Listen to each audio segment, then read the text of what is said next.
Mansu adalah kepala keluarga kelas menengah dengan kehidupan yang tampak sempurna. Ia memiliki istri cantik bernama Miri, 2 anak yang sehat dan ceria, rumah besar, mobil mewah, serta kehidupan keluarga yang menjadi impian banyak orang. Hidup mereka adalah simbol stabilitas dan keberhasilan sosial. Namun, semua itu runtuh ketika Mansu dipecat secara sepihak setelah 35 tahun mengabdi di pabrik kertas. Ia bukan satu-satunya. Seluruh karyawan senior disingkirkan demi efisiensi dan otomatisasi. Untuk meredam dampak psikologis, perusahaan menyediakan terapi afirmasi murahan, mengetuk urat saraf sambil mengucapkan janji kosong bahwa pekerjaan baru akan datang dalam 2 bulan.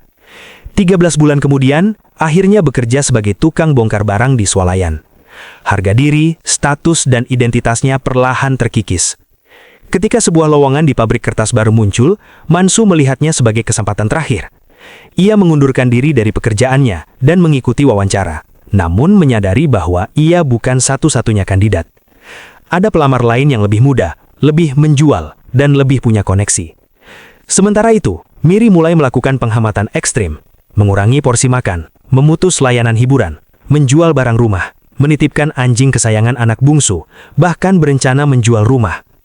Di tengah kunjungan calon pembeli, sebuah pistol tua peninggalan ayah Mansu ditemukan, simbol kekerasan masa lalu yang kelak menjadi alat kejatuhannya. Terdesak dan putus asa, Mansu mulai berpikir, jika hanya satu orang yang bisa diterima, maka yang lain harus disingkirkan.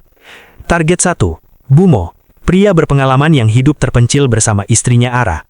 Mansu tanpa sengaja menemukan perselingkuhan Ara. Awalnya ia mengurungkan niat, namun kecemburuan terhadap kehidupan orang lain dan tekanan rumah tangga mendorongnya kembali. Situasi berubah kacau, kesalahpahaman, senjata tua, dan emosi yang tak terkendali berujung pada Ara menembak suaminya sendiri, sementara Mansu menjadi saksi. Ironisnya, pembunuhan pertama Mansu tidak ia lakukan secara langsung, tapi ia tetap terlibat dan menutupi jejaknya. Target 2, Sijo, seorang ayah tunggal yang bekerja keras demi anaknya. Mansu ragu, ini adalah cermin dirinya sendiri. Namun, judul cerita kembali menghantamnya, No Other Choice. Di jalan sepi dekat laut, Mansu membunuh Sijo. Ini adalah pembunuhan pertama yang benar-benar ia lakukan dengan sadar.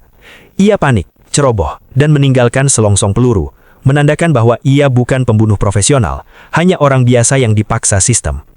Di saat bersamaan, anak sulung Mansu tertangkap polisi karena mencuri. Ironisnya, Mansu yang telah membunuh 2 orang justru lolos dari kecurigaan, sementara anaknya dihukum. Ini mempertegas tema, sistem tidak peduli moral, hanya pada permukaan. Target 3, Choi, kandidat terakhir, penuh koneksi, hidup santai, mabuk dan terlihat tidak benar-benar membutuhkan pekerjaan. Mansu memancingnya dengan alkohol. Rencana sempat kacau, tapi akhirnya Mansu berhasil menghabisi Choi dan merekayasa kematiannya sebagai overdosis.